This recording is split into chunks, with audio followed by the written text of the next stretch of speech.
आज का जो बिजनेस है वो है राशि पेरिफेरल्स। कंपनी का जो करंट प्राइस है वो 745 है। कंपनी का मार्केट कैप जो है वो है 4900 करोड़।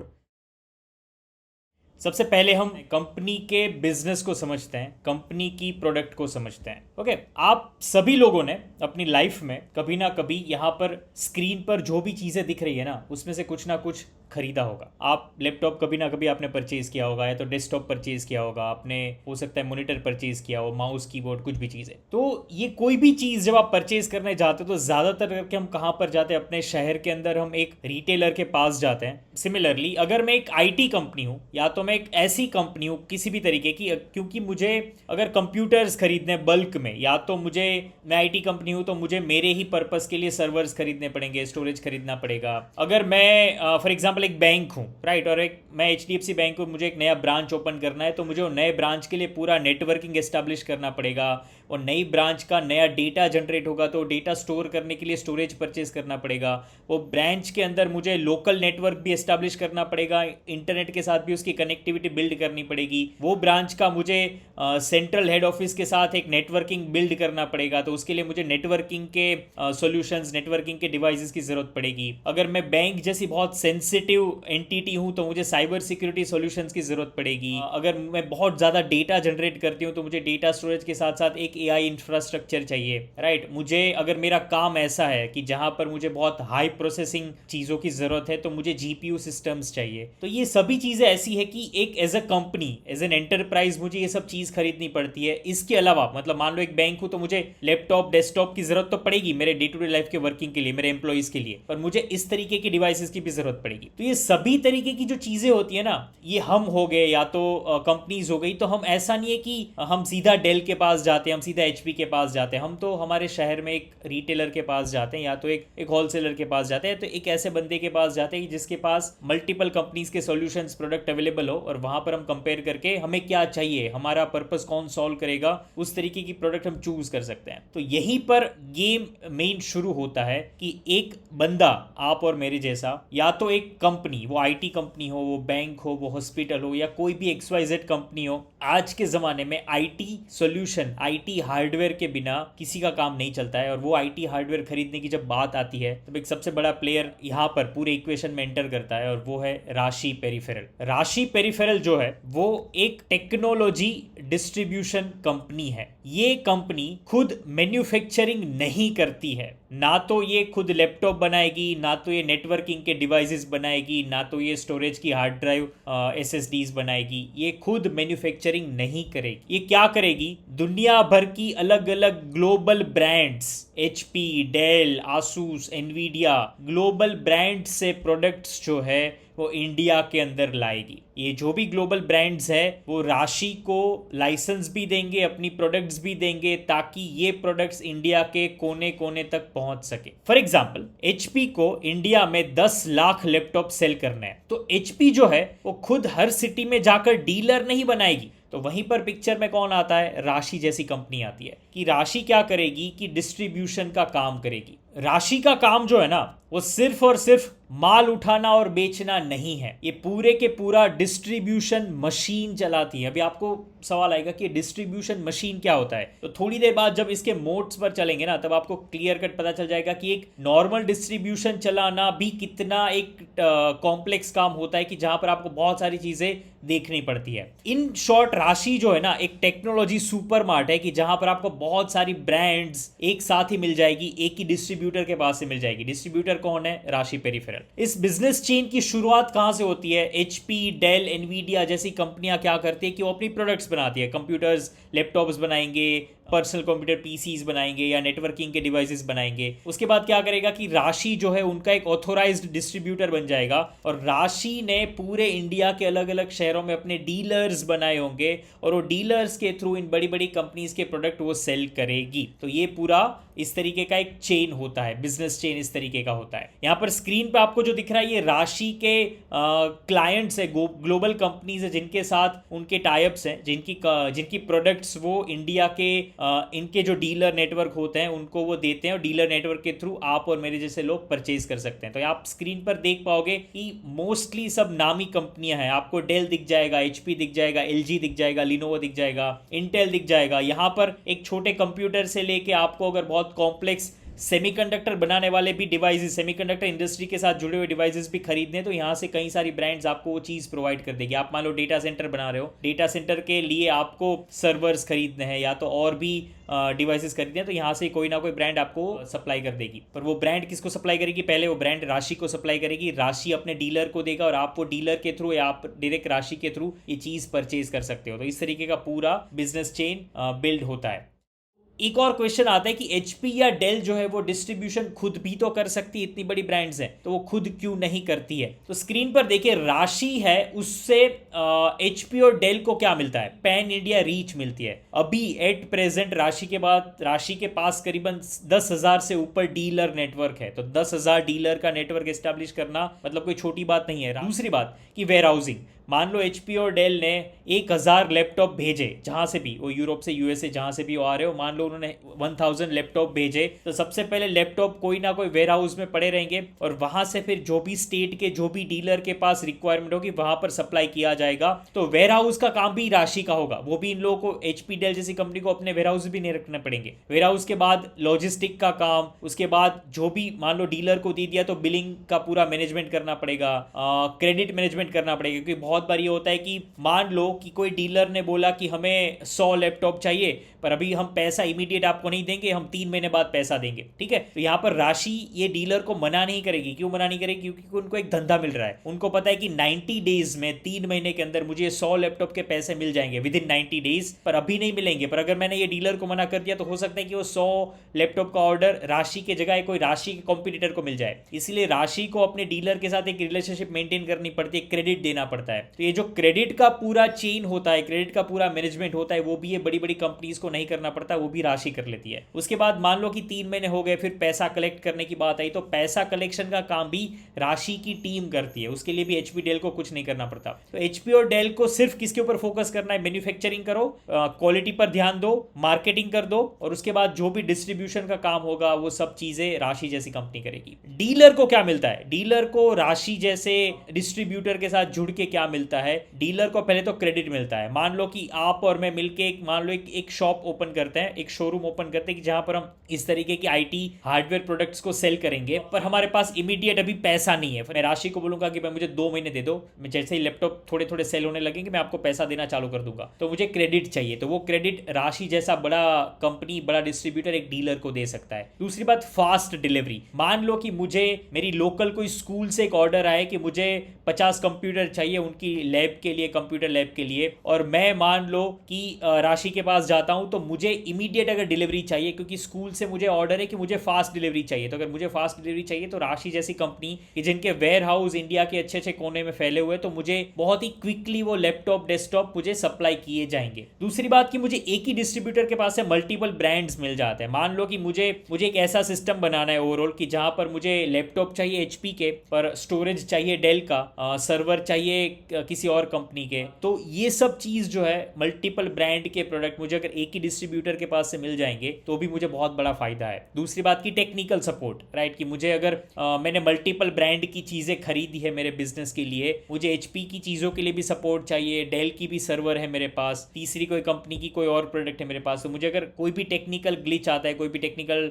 डिफेक्ट आता है तो मुझे सपोर्ट चाहिए, तो एज अ डीलर मैं बहुत ही निश्चिंत हो जाऊंगा। मुझे सिर्फ राशि को कांटेक्ट करना है और वो मुझे टेक्निकल सपोर्ट दे देंगे। एक और बात, वारंटी, क्योंकि ये सब चीजें खराब हो जाती है, हो सकती है, तो मुझे वारंटी वाला सपोर्ट भी चाहिए, और वारंटी वाला सपोर्ट भी मुझे राशि के थ्रू मिल सकता है। फिर जो भी चीज होगी, मान लो कि पूरा प्रोडक्ट रिप्लेसमेंट होगा तो एक डीलर जो है वो राशि को पूरा प्रोडक्ट दे देगा। राशि ब्रांड के साथ वो डील कर लेती है कि मान लो वारंटी के अंदर ये प्रोडक्ट है, तो वो राशि पूरे के पूरा प्रोडक्ट एचपी या डेल को वापस भेज देगी और वहां से नया प्रोडक्ट आ जाएगा। तो ये वारंटी का भी पूरा चेन है, वो भी एक डीलर को मिल जाएगा। कहां से? राशि के थ्रू। बड़ी companies HP, Dell, Asus, Nvidia, उसको भी राशि के साथ जुड़ के बहुत बड़ा फायदा है, और छोटे से छोटे डीलर को भी राशि जैसी डिस्ट्रीब्यूटर के साथ जुड़ के फायदा। तो ये पूरा बिजनेस इस तरीके से चलता है। तो मल्टीपल ब्रांड के साथ, मल्टीपल ग्लोबल कंपनीज के साथ आप कनेक्ट करो, वहां से चीजें मंगाओ। तो ये जो बिजनेस करने का तरीका है ना, बड़ा ही कॉम्प्लिकेटेड हो जाता है। उसकी वजह से राशि जैसा डिस्ट्रीब्यूटर एग्जिस्ट करता है, ताकि चीजें बहुत ही ईजी वे में डिस्ट्रीब्यूट हो जाए। तो ये पूरा बिजनेस है जो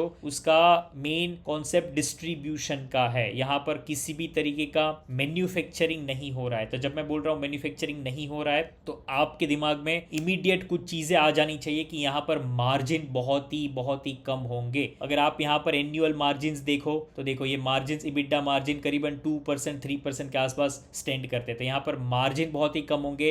रेवेन्यू का ग्रोथ, रेवेन्यू के नंबर्स आपको बड़े बड़े दिखेंगे, क्योंकि यहाँ पर जो गेम होगा वो पूरे के पूरा गेम वॉल्यूम में गेम होगा। आप कितने नंबर ऑफ लैपटॉप सेल कर सकते हो, कितनी प्राइस पर सेल कर सकते हो। यहाँ पर HP और डेल जो है वो डिस्ट्रीब्यूशन का काम खुद नहीं करते हैं। अगर चाहे तो वो कर सकते हैं, पर वो खुद नहीं करते हैं ताकि उनको पैन इंडिया का रीच मिले। तो उसका मतलब ये नहीं कि एक सर्टेन लेवल से ज्यादा इनको मुनाफा नहीं देंगे। किसको मुनाफा नहीं देंगे? राशि को नहीं देंगे।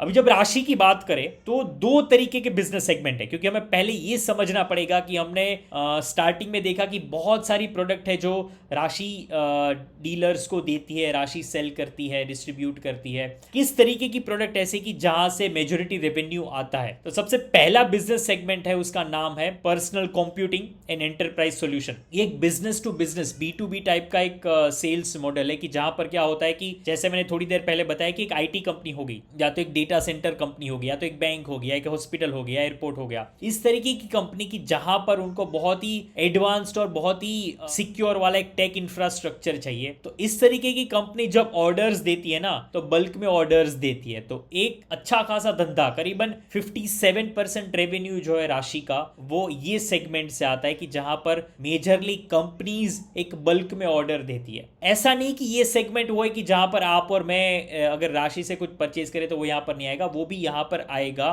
कंप्यूटर्स और वो सब प्रोडक्ट है वो यहां पर आएंगे, पर कंपनी ज्यादातर करके आएगी। एक बिजनेस टू बिजनेस जो ट्रांजेक्शन होते हैं, एक IT कंपनी से राशि का जो ट्रांजेक्शन होता है वो यहां पर आएगा। एक दूसरा बिजनेस सेगमेंट है वो है लाइफस्टाइल एंड IT एसेंशियल। यहां पर ज्यादातर करके ऐसी चीज आएगी जैसे पेन ड्राइव हो गया, जैसे आपका एक स्मार्ट वॉच टाइप का कोई प्रोडक्ट है तो वो हो गया, जैसे लाइफस्टाइल गैजेट्स, हेल्थ गैजेट्स जिसको बोला जाता है। मान लो ग्राफिक कार्ड्स हो गए, आपके अपने PC के लिए अगर ग्राफिक कार्ड्स परचेज करना है, या तो मदरबोर्ड आपको रिप्लेस करना है गेमिंग के लिए, पेन ड्राइव्स हो गए, तो ये सब चीजें ये सेगमेंट में आता है। इस वर्टिकल से कंपनी का करीबन 42% रेवेन्यू आता है। तो ऐसा भी नहीं है कि ये सेगमेंट से कम रेवेन्यू आता है, ये सेगमेंट से भी एक अच्छा खासा रेवेन्यू तो आता है। तो ये दो एज सच बिजनेस सेगमेंट है कंपनी के। इनके पास पूरे इंडिया में करीबन 70 से ज्यादा वेयर हाउस है और 55 से ज्यादा ब्रांच है, जहां से वो ब्रांच से इनका सर्विसिंग, वारंटी का मैनेजमेंट और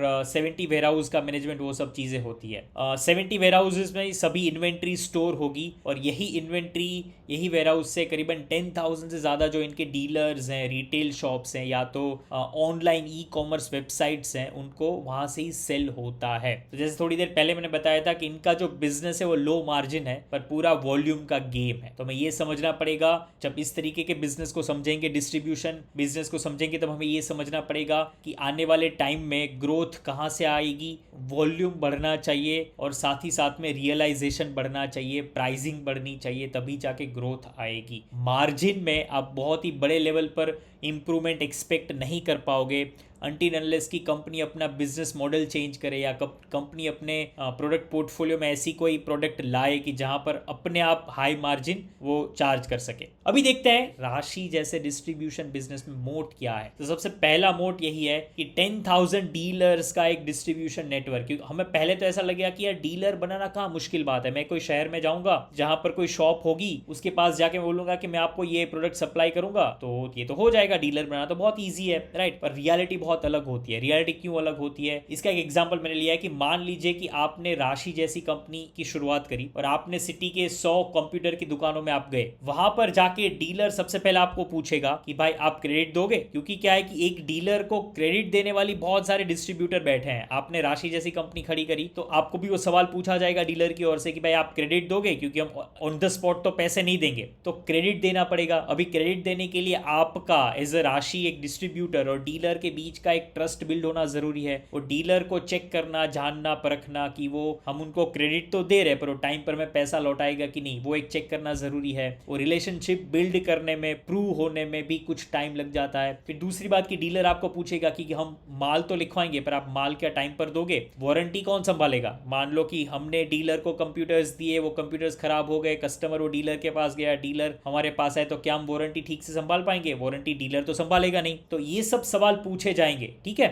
दूसरा सवाल ये भी पूछा जाएगा कि मान लो कि हम डीलर के पास जाते हैं एचपी के लैपटॉप सेल करने के लिए, तो डीलर पूछेगा कि क्या एचपी ने हमें ऑथोराइज किया ये सेल करने के लिए, क्योंकि डीलर नहीं चाहेगा कि एक अनऑथोराइज्ड डिस्ट्रीब्यूटर उनको प्रोडक्ट सप्लाई करता हो। तो ये सभी चीजें डीलर हमें पूछेगा। तो ये सभी चीजें एक मोट की तरह सामने आती है कि अगर राशि ने कुछ साल लगा के, कुछ साल नहीं, यहाँ पर एक नंबर बहुत ही चौंकाने वाला है, करीबन 37 ईयर्स से राशि जो है ये सब चीज बिल्ड कर रही है। तो राशि ऐसा नहीं है कि कुछ ही सालों से ये बिजनेस में आई है, करीबन 37 ईयर्स से ये इस बिजनेस में है और 10,000 से ज्यादा डीलर्स का एक नेटवर्क बिल्ड किया है। तो इतने सालों का रिलेशन, इतने सालों के क्रेडिट वाले ट्रांजेक्शन, इतने सालों के वारंटी या डिफेक्ट होने के बाद जो ट्रांजेक्शन होते हैं, एक ट्रस्ट बिल्ड हो जाता है। तो ये ट्रस्ट के बाद ये जो डीलर होगा ना, वो हो सकता है कि राशि को छोड़ के दूसरे डिस्ट्रीब्यूटर की प्रोडक्ट सेल नहीं करेगा। एक हायर चांस है कि वो राशि को लॉयल रहेगा। तो ये जो भी 10,000 डीलर्स हैं, वहां से एक लगातार बिजनेस मिलना, बिजनेस का ग्रोथ मेंटेन कराना, वो राशि के लिए एक मुमकिन चीज हो सकता है। तो सबसे पहला मोड डिस्ट्रीब्यूशन नेटवर्क है। कोई भी एरी गेरी कंपनी ये 10,000 डीलर का जो मोट है ना, वो कुछ साल में बिल्ड नहीं कर पाएगी, कई साल लग जाएंगे। हो सकता है कि वो कई साल लेने के बाद भी शायद बिल्ड ना हो, क्योंकि राशि ने जब 37 ईयर से जब चीज़ कर रहे थे तब हो सकता है कि उतनी कंपटीशन नहीं थी और वक्त के साथ साथ उनको एक रिलेशनशिप बिल्ड हो गए। अभी मान लो कि कोई कंपनी जीरो से राशि बनने की कोशिश करेगी तो उनको हो सकता है कि बहुत सारे ऑब्स्टेकल का सामना करना पड़े।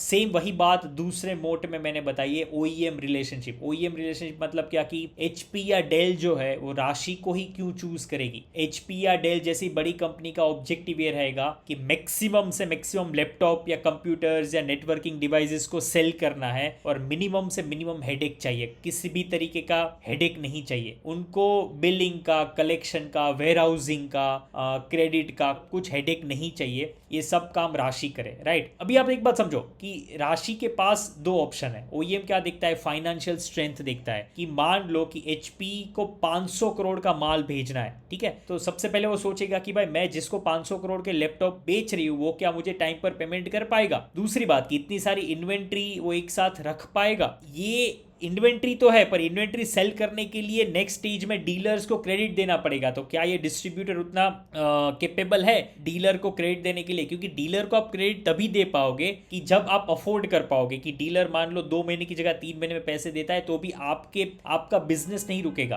राइट। आपका कैश फ्लो चीज मैनेजेबल रहेगा। तो ये सब चीजें कोई भी बड़ी कंपनी देखेगी। दूसरा, बड़ी कंपनी ये भी देखेगी कि एज अ राशि, एज अ डिस्ट्रीब्यूटर आपकी सेल्स टीम कैसी है, सेल्स टीम आपकी कैपेबल है कि नहीं, कितने सेल्स के बंदे हैं, ये सब चीज देखेगी। तीसरा मोड ये है राशि का। अभी आप ईयरली रेवेन्यू जब देखोगे ना, ईयरली रेवेन्यू करीबन 15,800 करोड़ का है, मतलब करीबन 16,000 करोड़ का ये धंधा करती है। तो 16,000 करोड़ का रेवेन्यू जनरेट करने वाला बिजनेस एक अच्छा खासा स्केल पर पहुंच चुका है। इतने बड़े स्केल वाले बिजनेस को जब एचपी, डेल या लिनोवो से जब लैपटॉप या डेस्कटॉप परचेज करने ना, तो चीजें हमेशा बल्क में हो। और बल्क में जब भी कोई चीजें होती है ना, तो वहां पर क्या होता है कि एक बेस बहुत बड़ा बन जाता है। आप कभी भी ऐसा नहीं है कि 10 लैपटॉप या 50 लैपटॉप मंगाओगे, आप कई 100 लैपटॉप मंगाओगे एक साथ में। तो उस टाइम क्या होगा कि जो भी लॉजिस्टिक का खर्चा होगा वो भी एवरी लैपटॉप में डिस्ट्रीब्यूट हो जाएगा। कहीं ना कहीं ओवरऑल कॉस्ट कटिंग है ना, वो कम हो जाएगी।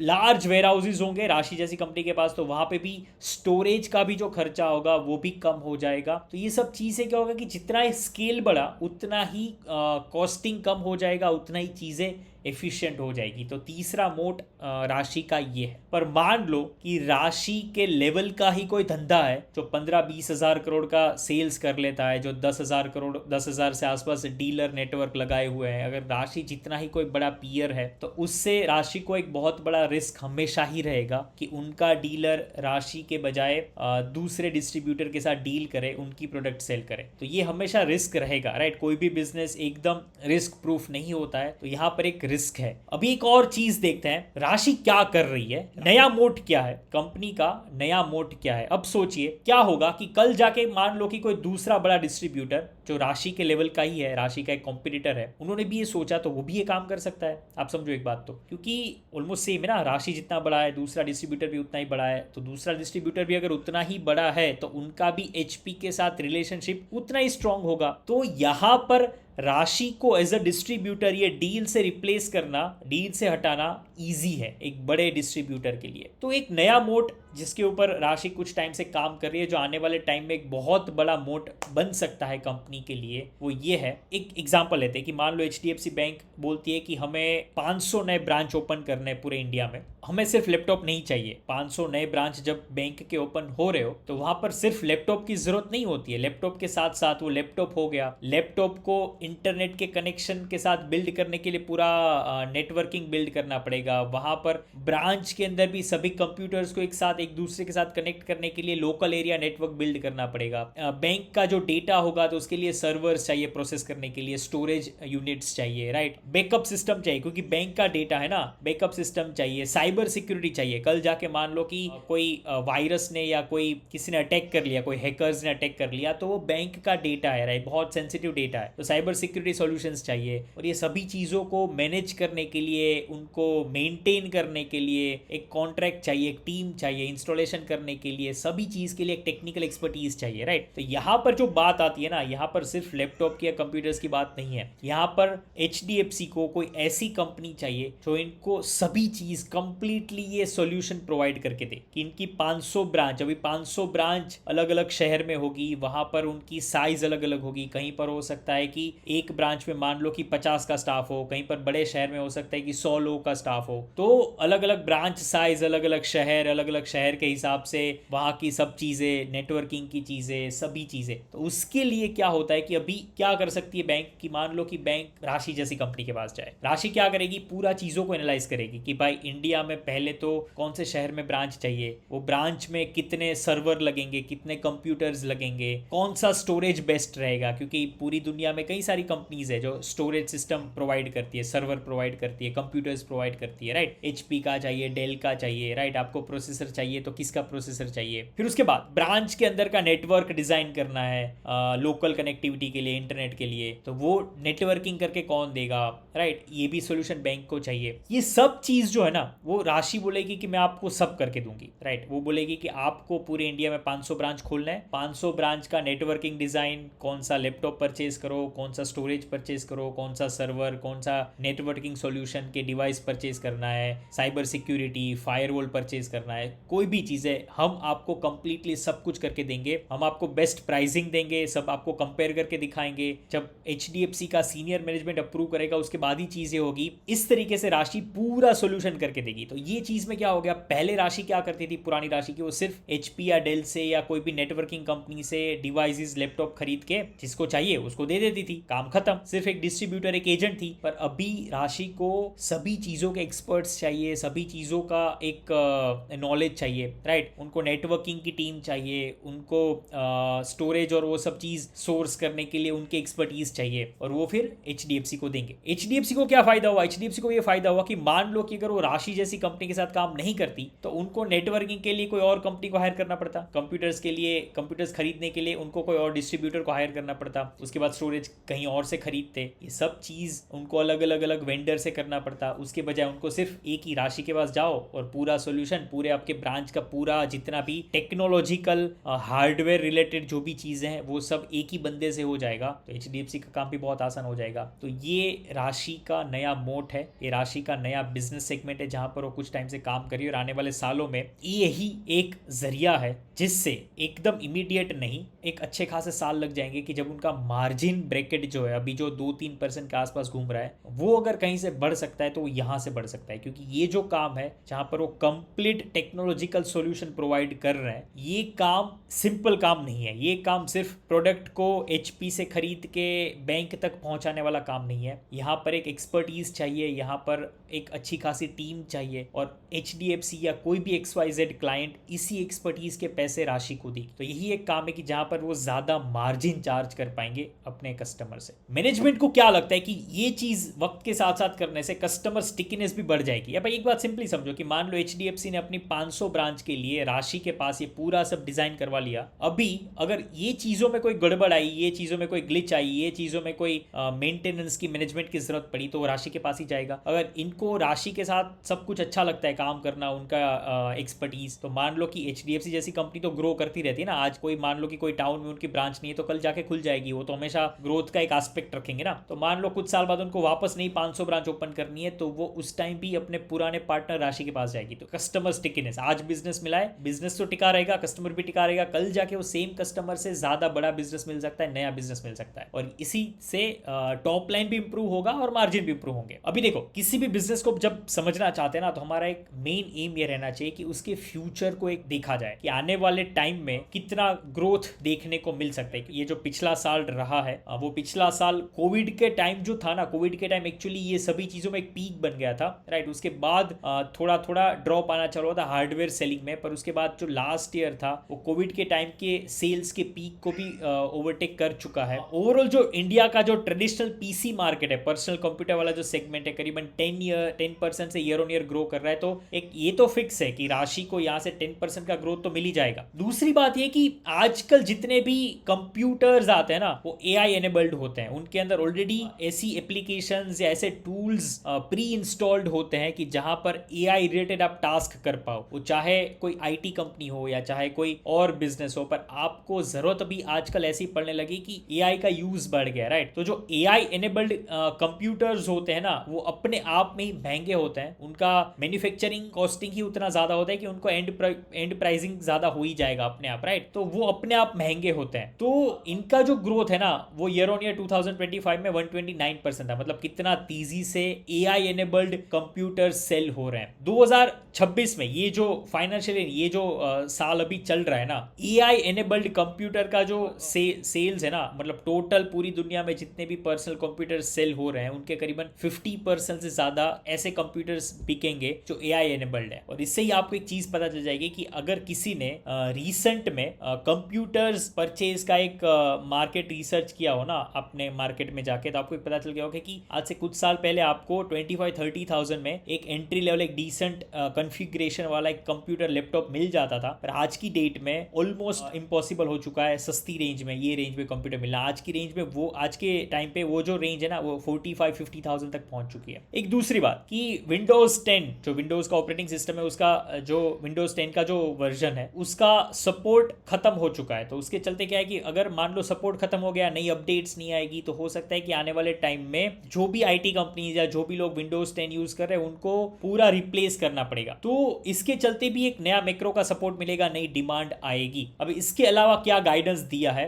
राशि ने कि 2026 में 3 नए ब्रांच ओपन होंगे महाराष्ट्र में और टोटल ब्रांच 55 तक पहुंच जाएगी। एक और चीज है जो राशि कुछ टाइम से कर रही है, डेल के साथ एक अच्छा पार्टनरशिप करने की कोशिश कर रही है। डेल का भी प्रोडक्ट वो सेल करती है। इंडिया में 4 डिस्ट्रीब्यूटर है जो डेल के प्रोडक्ट को ऑथोराइज तरीके से सेल करते हैं, उसमें राशि एक है। पर अभी करंटली जो राशि का जो रेवेन्यू है ना उसमें सिंगल डिजिट में शेयर है डेल का। डेल की प्रोडक्ट से जो भी रेवेन्यू जनरेट होता है राशि के लिए वो 10% से कम है, सिंगल डिजिट में है। तो राशि ऐसा कोशिश कर रही है कि ज्यादा डेल की प्रोडक्ट सेल करे, ज्यादा जोरों शोरों से सेल करे और 2027 में डबल डिजिट तक ले जाए डेल के मार्केट शेयर को। ठीक है, तो यहां से भी एक ग्रोथ आएगा कि ज्यादा प्रोडक्ट सेल होगी, यहां से भी एक ग्रोथ आएगा। दूसरा, जैसे मैंने थोड़ी देर पहले बताया था कि मैनेजमेंट बहुत ही कॉन्फिडेंट है कि पिछले 20 सालों से 20% के CAGR से हम ग्रो होते हुए आए हैं और आने वाले टाइम पे भी 20% का ट्रेजेक्टरी है वो मेंटेन्ड रहेगा। दूसरा कुछ चीजें ऐसी बताइए कि प्राइस और वॉल्यूम के बीच क्या आने वाले टाइम में चीजें रहेगी। तो 20% प्राइस इंक्रीज पीएस कैटेगरी में एक्सपेक्ट कर रहे हैं मैनेजमेंट। पीएस कैटेगरी मतलब क्या, पर्सनल कंप्यूटर वाली कैटेगरी, पर उसमें B2B का शेयर ज्यादा है, जहां पर बड़ी बड़ी कंपनीज राशि के थ्रू बल्क में ऑर्डर्स देके कंप्यूटर्स परचेज करती है। तो वहां पर 20% प्राइस इंक्रीज की उम्मीद है आने वाले टाइम में, राइट। तो प्राइस इंक्रीज होगा तो अपने आप टॉप लाइन रेवेन्यू इंक्रीज हो जाएगा, ठीक है। दूसरा चीज बताए कि कस्टमर सॉफ्टनेस पॉसिबल है सेकेंड हाफ में। FY27 जो भी चल रहा है, हो सकता है कि डिमांड थोड़ी स्लो डाउन हो जाए, पर कहां पर प्रॉब्लम नहीं आएगी, प्राइसिंग बढ़ चुके हैं। जैसे मैंने बताया थोड़ी देर पहले कि आज से कुछ साल पहले आप जाओ तो 25-30,000 में जो लैपटॉप आ जाते थे, वो सेम कन्फिग्रेशन वाले लैपटॉप आज 40-50 हजार में आते। तो अपने आप प्राइसिंग बढ़ गई है। प्राइसिंग अभी एवरी ईयर भी उतनी अच्छे से बढ़ रही है ना, कि अगर आज मान लो कि टोटल, मान लो एक रैंडम नंबर दे रहा हूं, आज मान लो कि 1 लाख लैपटॉप सेल हो रहे हैं आपके, अगले साल मान लो 90,000 लैपटॉप सेल होंगे, पर 90,000 लैपटॉप इतने महंगे दाम में सेल होंगे कि ओवरऑल टोटल रेवेन्यू जो होगा वो ये साल के मुकाबले बढ़ ही जाएगा। तो एट दी एंड तो फायदा ही है राशि को। तो ये सब चीज स्ट्रॉन्ग रहेगी। अभी रिटेलर डिमांड थोड़ी सॉफ्ट होगी, राइट, पर कमर्शियल डिमांड अच्छी ही रहेगी। कमर्शियल डिमांड मतलब क्या, कि मान लो कमर्शियली बल्क में अगर पीसीज चाहिए, नेटवर्किंग के डिवाइसेस चाहिए या स्टोरेज डिवाइसेस चाहिए, तो वो डिमांड स्ट्रॉन्ग ही रहेगी, क्योंकि ऐसा माना जा रहा है कि आने वाले साल में भी टेक्नोलॉजिकल सॉल्यूशन की जरूरत बहुत पड़ेगी, तो हार्डवेयर की जरूरत बहुत पड़ेगी।